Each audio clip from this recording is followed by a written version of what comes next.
Welcome back to our third episode. In this episode, we will be discussing common challenges of parenting a teenage boy with neurodiversity and autistic spectrum disorder. So we're really going to focus on emotional and practical challenges parents of teenage boys with ASD encounter, what support they can find, and coping strategies. And my name's Tiffany Herlin. I'm a licensed clinical social worker. I'm excited to have Chris back with us again. He's a licensed marriage family therapist from a residential treatment program for teenage boys called Discovery Ranch. Please remember that this podcast is not a replacement for therapy, and please always seek a mental health professional for your situation. Thanks for coming back. You're welcome. It's been so awesome just talking to you, picking your brain, the knowledge you have and the experience. So thank you. You're welcome. Let's dive into what our poor parents who are raising kids on the spectrum are facing, what challenges and what help and support we can offer them. Yes. So a lot of the parents that come into DR or Discovery Ranch, they're stressed out. They're tired. They're burnt out. They have really kind of done everything that they can to support their son, get them the help they need, and it's not working. And so they start to blame themselves. They actually have said that a lot of family members or friends have actually started to criticize them and their parenting skills. They start to blame their spouse if they have a spouse. And they just feel burnt out. They feel burnt out. They feel overwhelmed and stuff like that. So they actually do reach out to us. And my job as their clinician, as their therapist, is to actually be supportive of the student and help the student out, but also to be empathetic and understanding with the parents. Because there is this period of trying to understand kind of what has happened, because the parents do blame themselves. They do. I was going to ask. Yeah. There's got to be a lot of shame and, I failed as a parent kind of narrative, right? All the time. Yeah. And so they blame themselves. They have all this guilt and this shame. And then they also have these, they freeze a lot. They struggle to know what to do because they've tried so many things to do.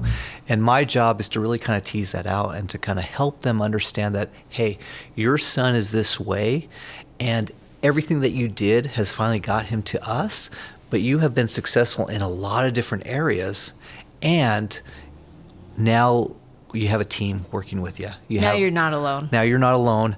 Now we can all kind of rally around this young man and to be able to be supportive of him and your family system and all that.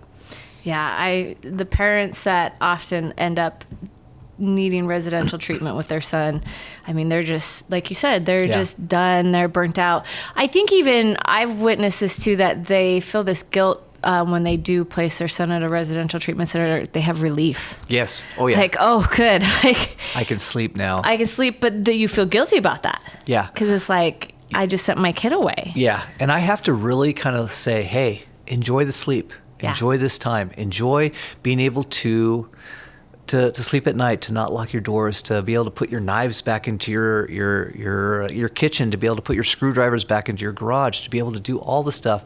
Because go on vacation. Yeah, go on vacation. Enjoy that time, but also make sure that we work really hard to get you the help so that you can actually make some progress as well, so that you can understand your son.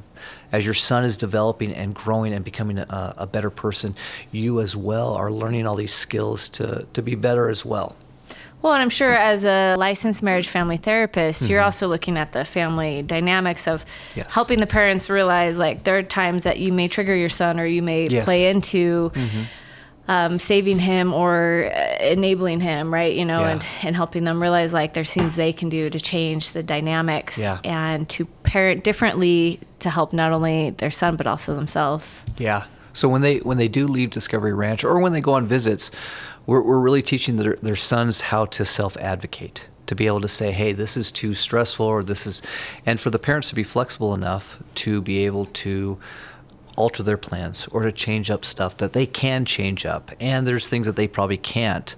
I think there's a saying out there that says, rigid kids, and most of our ASD kids are pretty rigid. Rigid kids need flexible adults in their lives. And so being able to be flexible and to honor their self-advocacy. So if there's a time when the young man says, hey, this cafe or this place that we're going to is too busy, or there's too much going on, can we switch it up to something a little bit smaller, something a little bit easier? And to be okay with that and just say, okay, yeah. Or in looking at the son and if the parents say, hey, we can't do that. It's a birthday party. We're going here. It's already been set up. For the son to be able to say, okay, well, I need to steel myself. I need to be able to do everything in my power to get through this. And then to take all those little steps to be successful in that area. So they're working together as a team. Exactly. I love it. And advocating for each other and trying to see where they can meet in the middle. And also being able to open up those communication lines. Yeah, because that's huge. It is huge because these boys tend to not understand what's going on inside of them. So they act a certain way or they behave a certain way. And for them to actually learn about their own internal processes and own internal kind of thoughts and feelings, and be able to express that to their parents and be able to say, hey, I am struggling here, or I'm starting to get anxious around here. What can I do? Or be able to say, I need to do this or this or this to be more successful. It's very important, that communication process. And to add that the parents actually hear them. Yes. I think sometimes as parents, we have our own biases, we have our own agenda, and we don't hear our kids. Yes. We're not hearing what they're advocating, what they need. And sometimes as the adult, we need to be the ones to take that step back and be like, what does my kid need? Yes. And I think as parents, we're trying our best to get to there, but we stumble and we kind of get in our own way at times. Exactly. And cause roadblocks that we don't even realize we're doing. Yeah. So it's good to have people like you to point those out and be like, we need you to listen to your son. He's trying to advocate for himself. Yeah. And that's a huge step Yes. to help develop his executive functioning and his brain development and where we need him to be. Yeah. Which is huge. Yeah, we need him to be able to say, especially in this area where I need help, and if I can't get the help I need right now, then I have to do all my skills possible to be able to move through that, and then probably do some self skills or self-soothing skills after to be able to kind of regroup and stuff like that. And the parents, rather than seeing that as defiance or unwillingness or not motivated, to see it as, oh, he's advocating and this is what he needs and I'm going to provide these skills. Yes. Yeah. Same thing in the, I think, academic setting too, helping teachers. You want to find those special education teachers that are going to advocate for the kids and be like, no, they need that fidget toy, or they need that extra time, or they need this more one-on-one. And it's not because they're manipulating. Yeah. It's because they have a need. Exactly. So, and helping our parents get there too. How can parents build resilience and self-care into their lives with this raising a teenage boy on the spectrum? Definitely. I mean, with these parents, I really kind of advocate for them to find out as much information as possible about their student or their son, and to be able to find out all about their neurology, all about their ins and outs, because we mentioned this many times that when you've seen one ASD kid, you've seen one ASD kid. And so being able to understand what helps and what doesn't help. Over at the ranch, we do what we call a flood plan. And so we actually, and I'll tell the student, I say, hey, we're going to do this flood plan.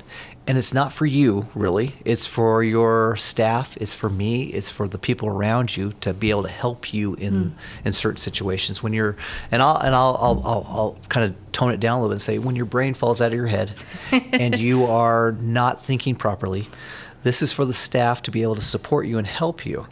And so being able to teach the parents, hey, this is what works for him. This is what helps him in the flood when he is flooded. This is what doesn't help him in the flood. Because I have different kids that say, you know what, when I'm flooded, I want someone to sit right next to me. Not talk to me, just sit right next to me and just sit there. And I'll rant and rave and say horrible things, but I just need you to sit there so I know that you're there. Other students say, hey, I just want to sit in a corner and just be able to curl up in a ball and just cry a little bit and get it out. But I want the staff to be 5 feet away. And as long as they're safe and the staff feel that everything is safe, then the student is allowed that. So teaching that to the parents and saying, hey, this might happen when he goes home or on a visit or in the community, and we're going to teach you all these skills to be able to support him to come out of the flood successfully. And then we teach them, when you are cognitive, what do you do when you're cognitive? When you're cognitive and you're thinking, and well, I need to apologize, I need to process with people, I need to find new things to do to be successful next time. So it's very helpful for the parents to be involved and to get all that information as well. So the more information and tools the parents have, the better they're probably able to function as parents and they help their feel kids. more connected, they feel more competent, they feel more empowered. Yeah, and that's important. I think it's important to point out too that to have them go get their own therapy. Yes, huge. Why? A lot of parents, when they eventually send their kids to us, they're in struggle. I can tell on a family session if parents are struggling with their own relationship. And they need to be united. They need to be on the same page. They need to be working together as a team. And the more that you can do that, the more that they can then work together as a team to be supportive of their son, the better. And a lot of these students are great at, they're great observers of parental dysfunction, but they're great observers, but terrible interpreters of what's going on. So they will interpret that the relationship is ending with my parents and it's in free fall, and I'm going to start acting out because I'm worried that my parents are going to separate, or my parents are going to divorce, or this or that. And so they're observing all this thing, and they're interpreting terrible things, and it's causing the anxiety. Or if one parent is anxious or stressed out about something and is kind of transmitting that onto the son, that's also an issue. So the healthier they are, the better they are. I always tell the parents to look at it's called the Arbinger model of parenting. It's a great way of parenting and being able to parent your son or daughter. It's Arbinger parenting strategy, but it really kind of talks about how we should get away from telling kids what to do and just more of being their parent and counseling them or just being present for them instead of telling them what to do. And so the pyramid actually shows the very top, which is the least amount of things that we should do, we should tell them what to do. And then as you go down the line, it says we should work on ourselves and be more healthy. We should engage with our kids and be more of just present for them and enjoy their company and to model good behavior and to do all this other stuff besides constantly telling kids what to do. So that's the best parenting advice or guidance I think any therapist could offer, right? That I've really just concluded in my years of being a therapist is that if you want your kids to change and get the help they need, you have to do the work first. Exactly. Because we all have work to do. Yeah. We're all struggling. We're all have challenges. We sometimes, like I said earlier, get in our own way. Yeah. And so if you're willing to step back, get therapy, and recognize that this is exhausting and wearing on you as a caregiver, and is going to be really difficult and wear you down. Yeah. And then you're willing to go get that help first and show your kids, I'm willing to be vulnerable and open up and recognize my own flaws and weaknesses and do something about it and do action rather than just worry. Yes. As a parent, then your kids are going to see that and they're going to see, oh, mom's getting healthy. Dad's getting healthy. They're taking care of their stuff. Maybe it's about time I do mine. Yeah. Right? That's the best parenting anyone could do. Yeah. And if a parent doesn't have a spouse, then you build the relationship with the community around you. Yes. So if you don't have a spouse or you don't have that other person that's living in the house, then you build the relationship with aunts and uncles, with cousins, with anyone else that can support you in that role of raising this person or raising this young person to be the best person possible. And they'll see that. They'll see the strength that you have with that other person and realize that, hey, we're all a team. We're working together as a team, and we're all trying to be healthy, and we're not perfect, but we're moving in the right direction. Yeah, and that, not, if you don't have that spouse who's willing to offer that support or can't, or they aren't there, it again reinforces like you're not alone and you can get the support and help that you need. I think parents think they have to do this on their own and alone, and they should have all the answers. And I'm going to be the first to admit, as a therapist, I don't have all the answers. No. I can't do this alone. I do this with other therapists. I collaborate with a team. Yeah. And there's times where I've got to reach out and say, this is above what my knowledge and experience. Like, I need someone else's expertise. Yes. And as parents, we got to be the same way as parents. Yeah. To say, hey, I don't have a manual for this, and I'm out of options. I need help. Yeah. Which is so vulnerable and scary, but yet with vulnerability comes connection. Yeah. And it's actually demonstrating kind of normalcy as well to the student, and saying, hey, if I don't know the answer, then I'm willing to reach out and to get advice or help for other people. And so that kind of makes a blueprint for the son or daughter to say, hey, if I don't know the answer, maybe I need to ask questions or get support and help from other people. Yeah, which will help them so much in their lives. Yes. They're willing to do that and not be, so to speak, prideful and think they have to have all the answers. Yeah. Yeah. How can parents manage stress and avoid burnout? One thing that I really... This is something that I advocate for the kids to do, but it also works with adults as well. And it's a great way to avoid the stress out. So the same things that we do with the boys here, we go on hikes, we are outside, we do exercise, we eat healthy, all that kind of stuff. That is huge. I think the cardiovascular, being able to run, being able to get your heart rate up, that helps with mental health, that helps with endorphins, that helps with depression, any anxiety. Anxiety, yep. Exactly. Eating healthy, feeling good, eating a balanced meal instead of eating all just sugars and sweets and stuff like that. Which is what your body wants when you're stressed. Oh yeah, your body wants that. And we've got to kind of fight that and say, hey, I'm going to eat the proteins, I'm going to eat the veggies, I'm going to eat the fruits and stuff like that, and try and limit it and try and get to a healthy eating habit. I also advocate a lot, and this is actually demonstrated in the research, especially when it comes to depression and anxiety, is that you probably know about the journal writing. Oh, love it. When it comes to writing gratitude and just saying, I'm going to write 5 things this morning and 5 things at night of what I'm grateful for the day.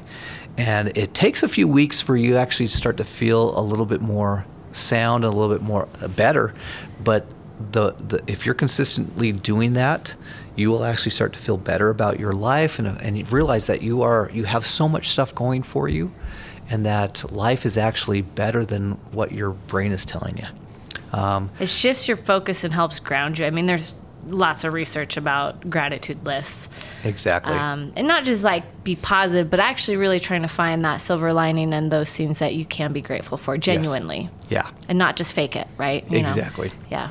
And so the kids kind of push back at it at the start, and I think any adult would push back at exercising or eating healthy or a gratitude journal or anything, or even positive affirmations, being able to talk to yourself and just say, hey, I'm a good person. Changing that narrative. Exactly. I am a great parent. I'm doing the best I can. Yeah. Yeah, well, I mean, let's normalize that for parents. The way our brains are wired, they don't want to change. Yeah. They want the path of least resistance, and they're going to fight back even if it's good for you, even if it's eating vegetables and exercising, your brain doesn't like to change. Yes. Your brain fights you. That's why habits and New Year's resolutions are so hard. Yeah. And people fall off the bandwagon a couple weeks, months in, because your brain is like, no, thank you. Yeah. I don't want to do that. I already know what works. Yeah. It's not great for us, but it works, and we know it, and we know what to expect. We don't want to change. Yeah. So give yourself some grace as you're going through these different changes. And then when you give yourself grace, you get to give your kids grace when they also struggle. Yes. And to push back against those negative thoughts is very important because evolutionary wise, we are designed to be negative. I mean, negative keeps us safe. Negative protects us. And so we tend to be very negative, even in a very safe environment, because living in a community, living in a city, living in a house with AC, with heating, with all the different things that we have, it's pretty safe. And we have a lot going for us. But our brains are wired to be negative. And so with parents, being able to push back against that negativity and say, hey, even though I want to be negative, I need to start looking at some of the things that are going on in my life, some of the positive things, I'm with my son, because my son is, there might be things that he is struggling with or being defiant with, and there's a lot of good things that are going on with him. There's a lot of progress. There's a lot of positive things, strengths, everything. So that pushes back against evolution. That pushes back against what we're designed to do. And it's very human, because I think I always tell the boys, I say, you know what, you've got this conflict inside of you. You want to be limbic or you want to be cognitive.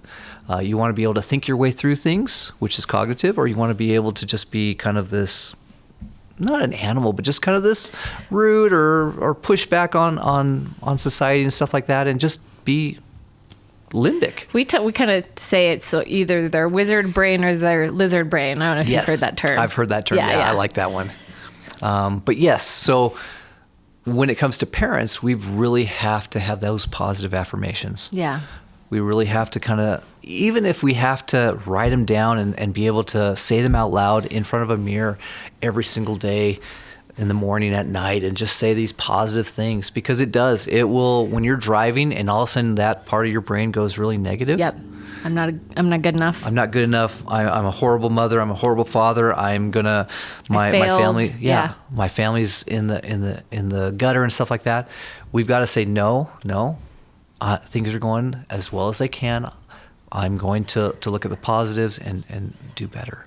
At a program I worked at, they actually have a mission statement they say every day and every night of who they are, and not who they want to be, but who they are. And I've actually started picking up that practice myself and doing these positive affirmations, and it really does rewire your brain. Yes. And your brain's going to fight back, and your brain knows when you're not being genuine with your statements, right? They have to be genuine statements. Yes.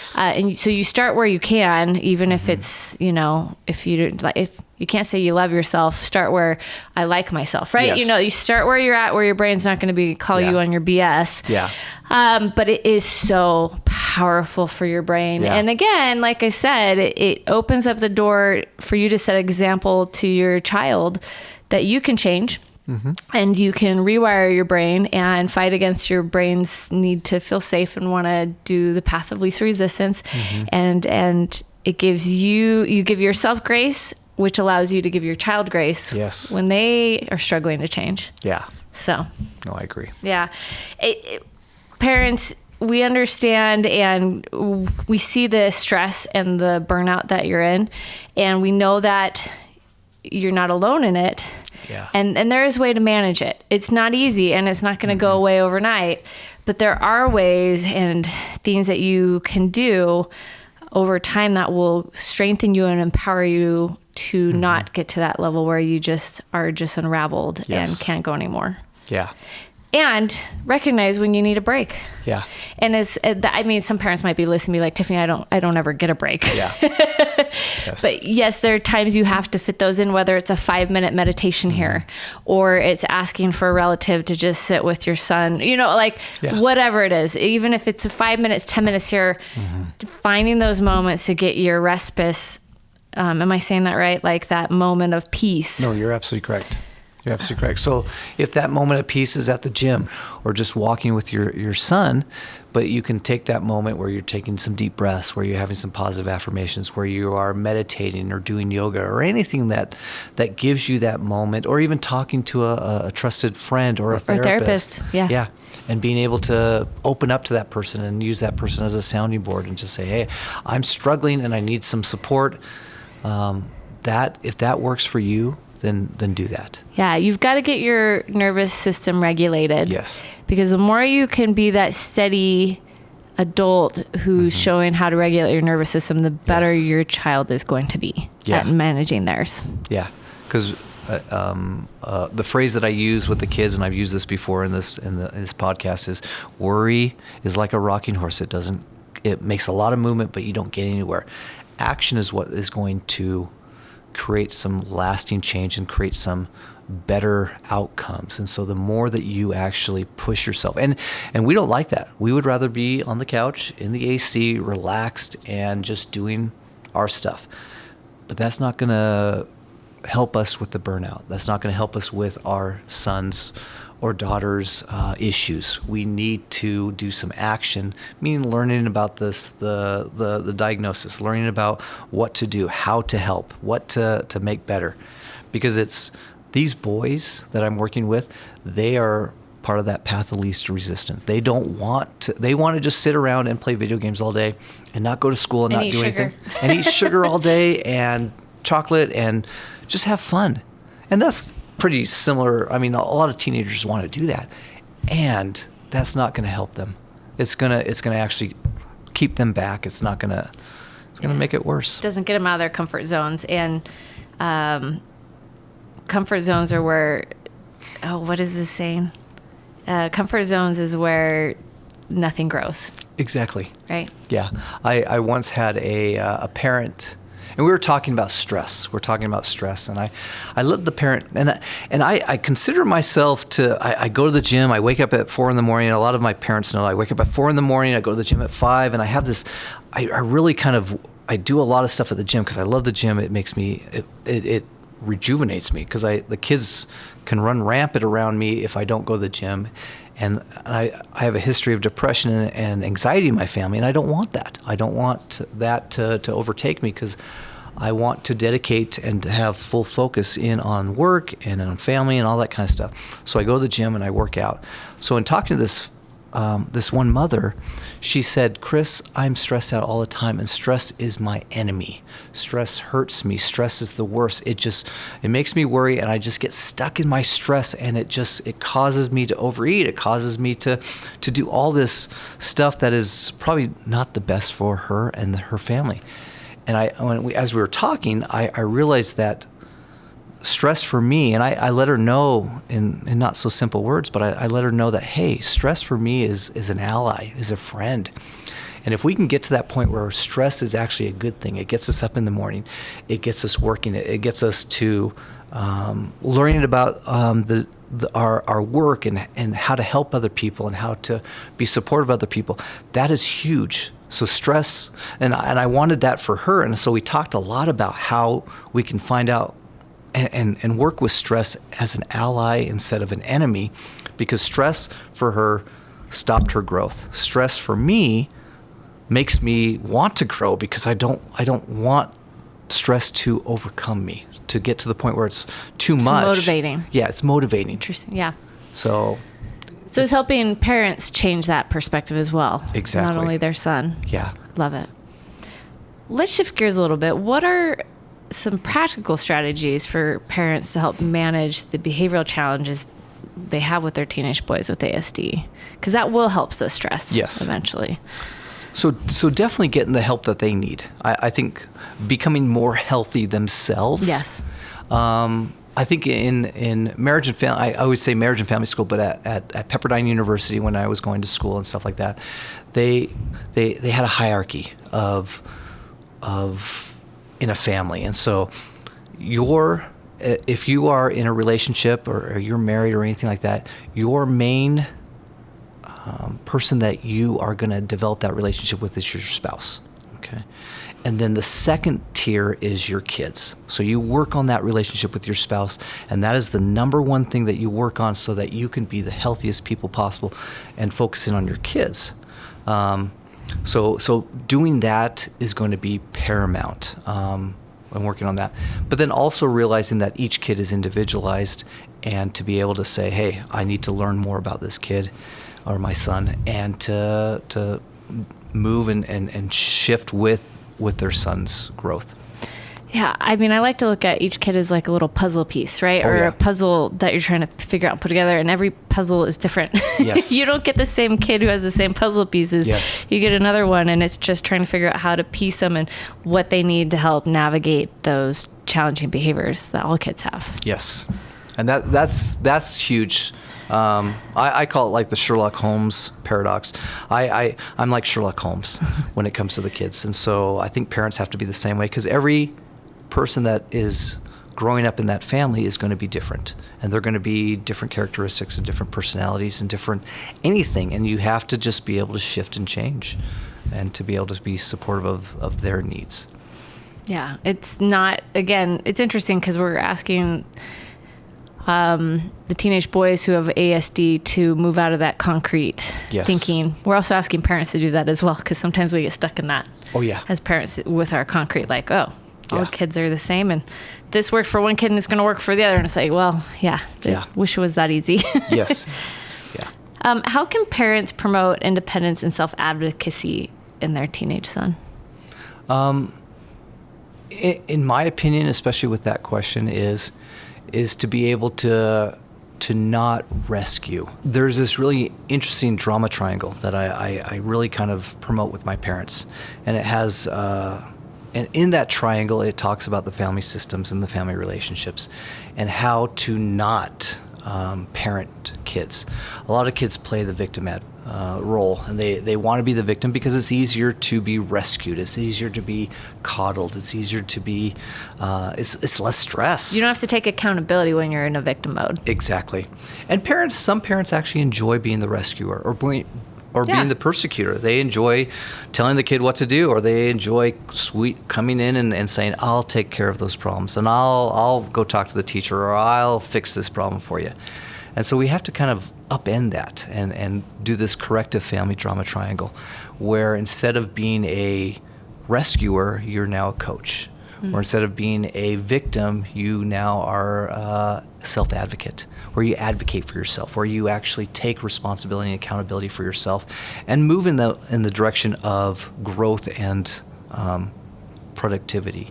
So it's teaching the parents how to do that, and it's actually easier too, because parents actually become healthier. They realize that they don't need to rescue their kids all the time. They don't need to be there at every given moment, and it also encourages the student to think critically of how to correct their own problems.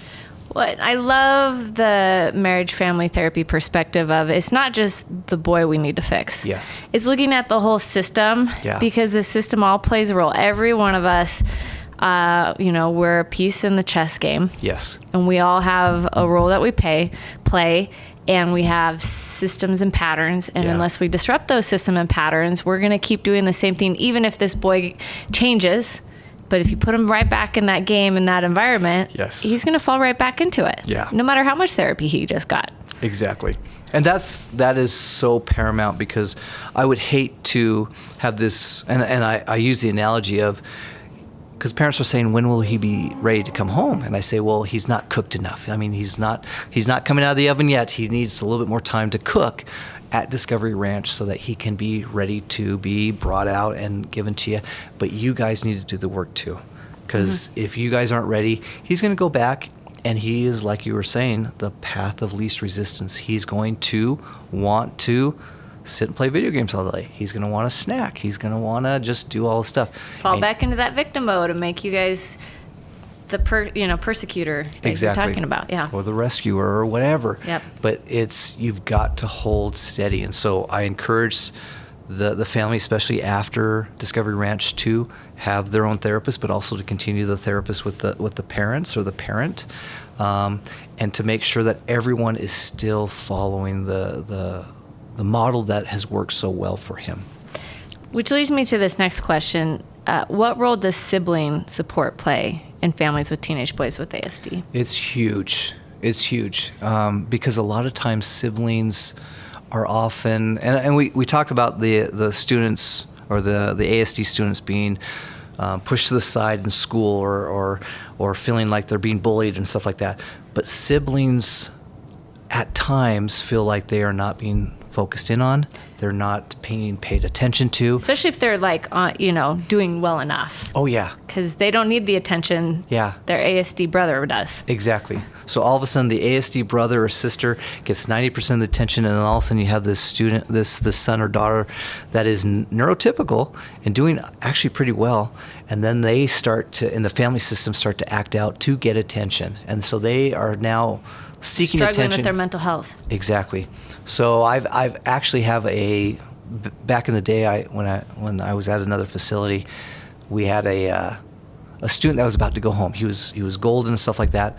But then I started to see that there was the parent's daughter, which is his sibling, was struggling. And so I started to ask about her and find out that she was very bitter and very angry that this kid or the student that I was working with got so much attention, got so much focus, that every time that there was a call from me or from this student, mom would do whatever, grab the phone and just stop and completely ignore this other student or this daughter.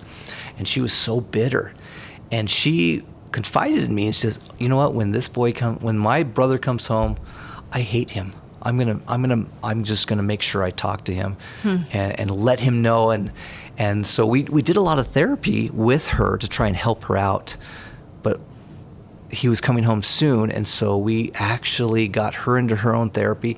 But it did play out that way. She was so angry with him for getting all the attention, for getting all the support that she wanted, makes sense. Which does make sense. And she'd cause some disruption in the home. And so they had to really work with her and pay a lot of attention to her. So I would recommend to the parents, I say, hey, you need to take her out. You need to pay attention to her.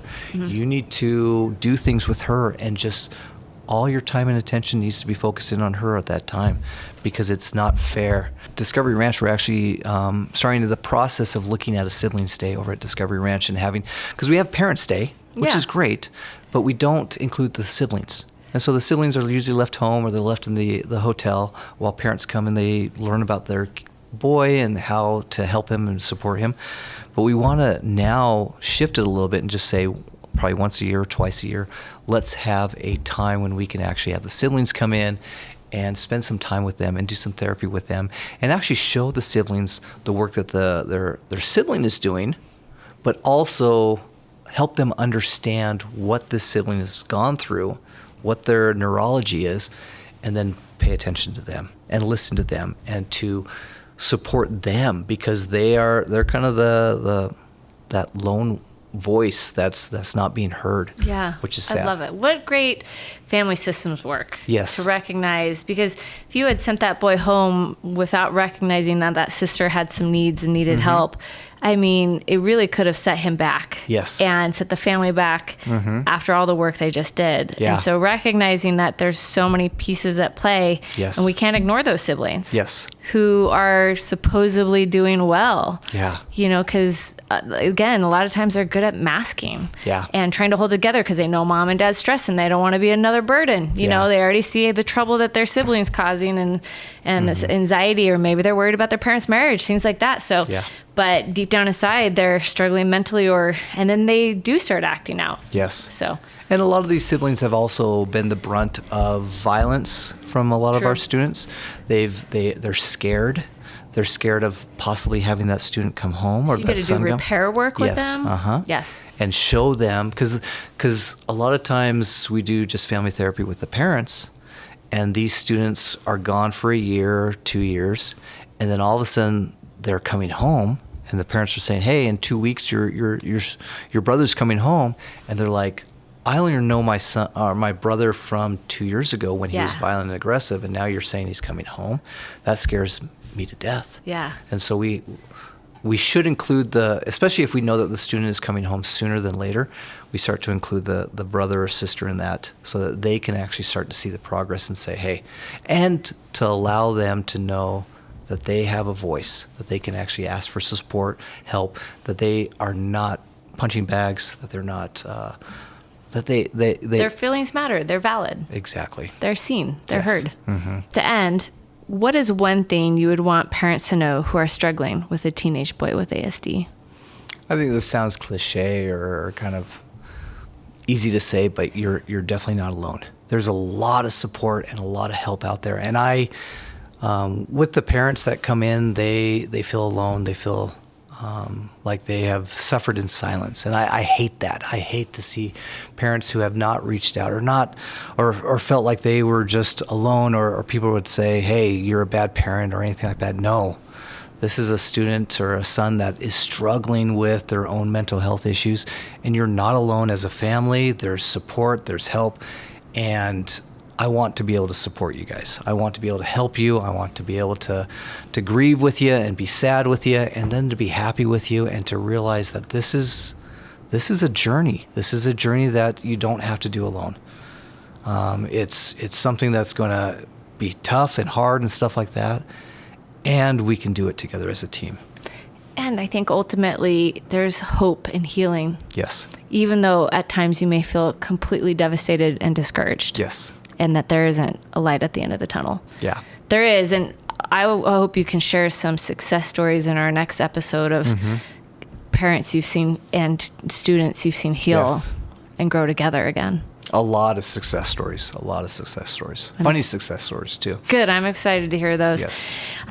Thank you again for listening. To just summarize, we talked a lot about the challenges you face as parents raising a son or a daughter with ASD, and how challenging that can be. And hopefully we were able to give you some pieces to think about of what you can do to avoid burnout and to take care of yourself and get the help that you need, because that's where true healing starts for you and your son or daughter. In our next episode, we're going to be talking about exploring what therapeutic supports there are and when do you consider residential treatment. That's a huge step. It's a scary step, but when do you think it's time to take that step? So we'll dive more into that. Thanks again, Chris, for joining us. You're welcome.